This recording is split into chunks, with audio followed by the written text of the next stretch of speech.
बनवायचा आहे।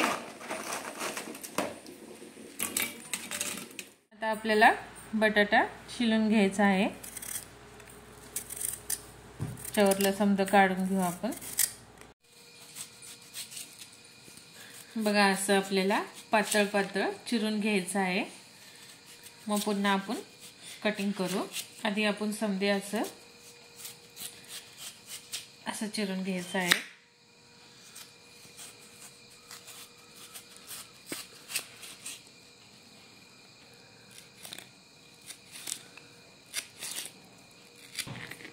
बघा असं आपल्याला चिरून घ्यायचं आहे।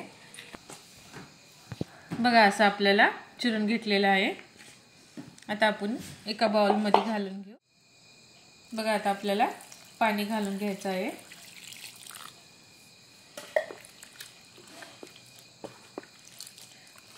तर आपल्याला हे स्वच्छ धुवून घ्यायचं आहे।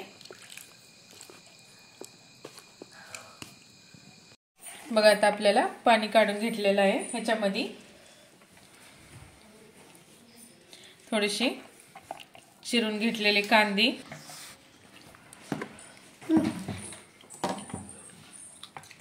आता आपल्याला ह्याच्यामध्ये कॉर्नफ्लॉवर, थोडंसं तांदळाचं पीठ,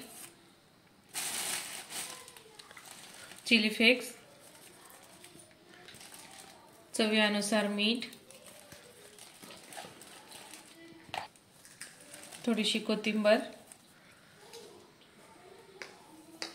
तर आपल्याला मिक्स करून घ्यायचं आहे।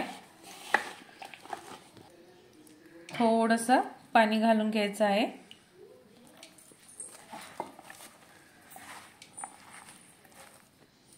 थोडंसं लाल तिखट। मग आता आपल्याला चांगलं मिक्स करून घ्यायचं आहे। मग आता आपलं पीठ तयार झालेलं आहे। आता आपण ह्याला तळून घेऊ। आता आपल्याला कढईमध्ये तेल गरम करायला ठेवायचं आहे। बघा असं आपले छोटे छोटे वडे टाकायचे आहे।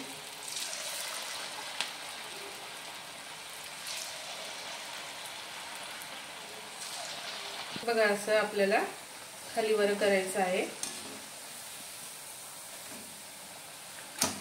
चांगलं कडक लालसर तळून घ्यायचं आहे। बघा असं लालसर चांगला आपल्याला तळून घ्यायचं आहे। आता आपण ह्याला काढून घेऊ। बघा बटाटा पकोडा तयार झालेला आहे। चवीला तर खूप मस्त झालेला आहे।